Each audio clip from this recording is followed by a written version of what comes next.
merupakan sistem komunikasi yang menggunakan gelombang radio dalam berkomunikasi. Rentang frekuensi gelombang mikro digunakan untuk mengirimkan informasi antar dua lokasi. Microwave link banyak digunakan dalam industri, seperti dalam penyiaran menggunakan tautan gelombang mikro untuk mengirim informasi atau program dari studio ke lokasi pemancar yang bisa jadi jaraknya bermil-mil. Selain itu, dengan teknologi ini penyediaan layanan internet nirkabel menggunakan tautan gelombang mikro untuk menyediakan akses internet dengan kecepatan tinggi tanpa menggunakan koneksi kabel. Perusahaan telepon juga menggunakan untuk mentransmisikan panggilan antara pusat switching melalui tautan gelombang mikro. Bagaimana kartu SIM kita mendapat sinyal atau koneksi internet di berbagai tempat? Ya, jadi koneksi di perangkat kita akan mencari dan menghubungkan kartu SIM ke tower BTS terdekat dari jangkauannya, sehingga kita mendapatkan sinyal dari BTS ke kartu SIM tersebut. Antena microwave memiliki fungsi untuk menerima serta memancarkan gelombang mikro atau radio dari BTS ke base station controller atau BSC, atau juga dari base transceiver station atau BTS ke base transceiver station. Microwave system. Dalam microwave system ini dibagi menjadi dua bagian, yaitu indoor unit dan outdoor unit. Indoor unit berada di dalam shelter dan outdoor unit itu berada dan melekat pada antena microwave. Tautan gelombang mikro sangat mudah beradaptasi karena tautan tersebut adalah broadband. Broadband merupakan jangkauan frekuensi yang begitu luas yang digunakan untuk mengirim data atau menerima data. Selain itu merupakan koneksi internet transmisi data yang berkecepatan tinggi. Jadi kenapa gelombang mikro itu mudah beradaptasi? Dikarenakan mereka dapat memindahkan sejumlah besar informasi dengan kecepatan tinggi. Selain itu, gelombang mikro dapat menembus hujan, kabut, dan salju. Diperkirakan cuaca buruk tidak mengganggu transmisi. Microwave link atau array mencakup 4 elemen yaitu pemancar, penerima, saluran transmisi, dan antena. Komponen ini berada di setiap sistem komunikasi radio, termasuk telepon seluler, radio dua arah, jaringan nirkabel, dan penyiaran komersial. 2. Komponen microwave link. Di dalam microwave link terdapat beberapa komponen. Berikut ini adalah komponen utama dari microwave link. 1. Indoor unit, berfungsi sebagai modulator, demodulator sinyal. Selain itu juga berfungsi sebagai forward error correction atau VEC.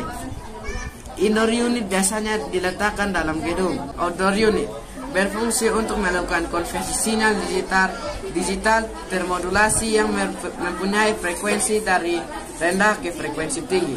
Outdoor unit dicatu dari indoor unit melalui kabel koaksial. Antena berguna untuk mentransfer energi elektromagnetik dari ruangan bebas ke saluran transmisi dan sebaliknya. 4. Waveguide berguna untuk meminimalisir rendaman, yaitu salah satu kunci dari link microwave. 5. Menara digunakan untuk memompa microwave antena. Perhitungan dalam jumlah antena dan beban total harus benar agar tidak melampaui kapasitas beban maksimum dari menara. 3. Saluran pada microwave link. Berikut ini beberapa saluran microwave link. Saluran microwave dapat dibagi menjadi 3 kategori, yaitu pertama, long haul. Long haul memiliki frekuensi kerja 2 sampai 10 GHz dan pada kondisi iklim dan frekuensi yang normal dapat mampu hingga rentang 40 km sampai 80 km. Frekuensi yang dipergunakan yaitu 2, 7, dan 10 GHz. Kedua, medium haul. Medium haul memiliki frekuensi kerja 11 sampai 20 GHz. Panjang hop antara 40 km dan 20 km. Frekuensi yang digunakan adalah 13, 15, dan 18 GHz. Short haul. Short haul mencakup jarak paling pendek dan bekerja pada jangkauan frekuensi tinggi. 23 sampai 58 GHz. Frekuensi yang digunakan adalah 23, 26, 27, 38, 55, dan 58 GHz. 4. Definisi dan singkatan jaringan microwave link. Backbone telekomunikasi adalah komunikasi radio terestrial yang dipakai untuk kapasitas besar. Transmission link adalah komunikasi radio terestrial yang dipakai untuk kapasitas kecil dan menengah. Microwave link adalah sistem komunikasi radio titik ke titik atau point to point melalui gelombang mikro yang antara lain digunakan pada sistem backbone telekomunikasi dan transmission link, serta mempunyai fungsi untuk mentransmisikan informasi dari suatu stasiun atau titik ke stasiun. Studio transmitter link adalah komunikasi dari titik ke titik yang menghubungkan stasiun penyiaran dari suatu lembaga penyiaran ke sarana pemancar dan atau sarana transmisi untuk menyalurkan siaran. Spurious emission adalah emisi gelombang radio di luar bandwidth yang ditentukan.